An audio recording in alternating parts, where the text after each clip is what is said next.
Hey guys, it's Wednesday the 25th of March, and if you've tried to fill up this morning, you probably saw the chaos firsthand. Servos closed and limited fuel.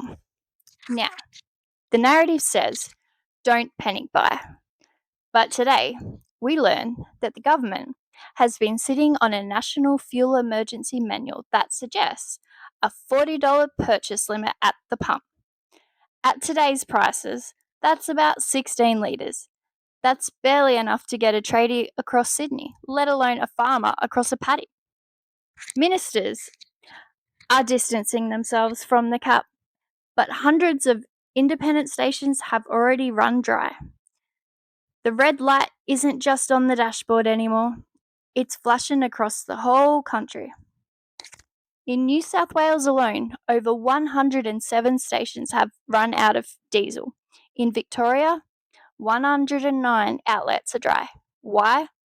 Because independent retailers, the ones who keep the big guys honest, don't have the ironclad contracts the multinationals do. When the ships stop, the independents are the first to starve. To fix this, Energy Minister Chris Bowen has authorised the release of 800 million litres from our reserves and relaxed fuel standards for 60 days. They are literally pumping dirty, high sulfur fuel, the stuff we usually export because it's lower quality, back into the Aussie market just to keep the wheels turning. Logic says you don't poison your own air unless you're desperate. Here is the math that should make you furious. 20 years ago in Australia, we produced 80% of the fuel we needed. We had 8 refineries.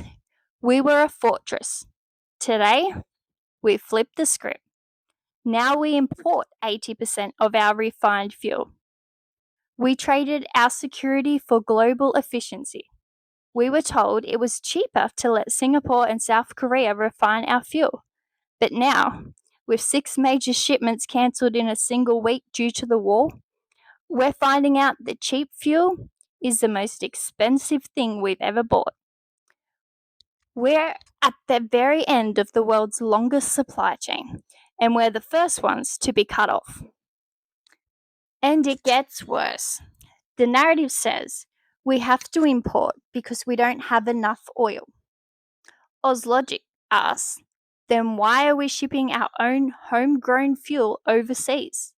We are a global leader in tallow and canola, the raw ingredients for biofuel. But instead of refining it in our own backyard to fuel our own trucks, we sell those resources to Europe and Asia so they can make the fuel. We literally export the solution and then pay international spot prices to buy back the crisis.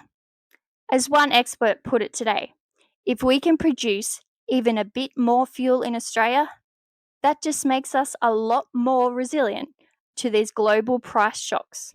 It's not rocket science, it's just looking after the home team. The government is talking about rationing and work from home mandates to save fuel, but you can't harvest a crop over Zoom. Logic says we need to stop being the world's quarry. We need a domestic reserve for our biofuel resources and a massive reinvestment in the 2 refineries we have left before they disappear too. Now, if your local servo is out, take a photo and tag Ozlogic. Let's map the real Australia, not the one they're describing in Canberra. I'm Callie, and this is Ozlogic. See you next time.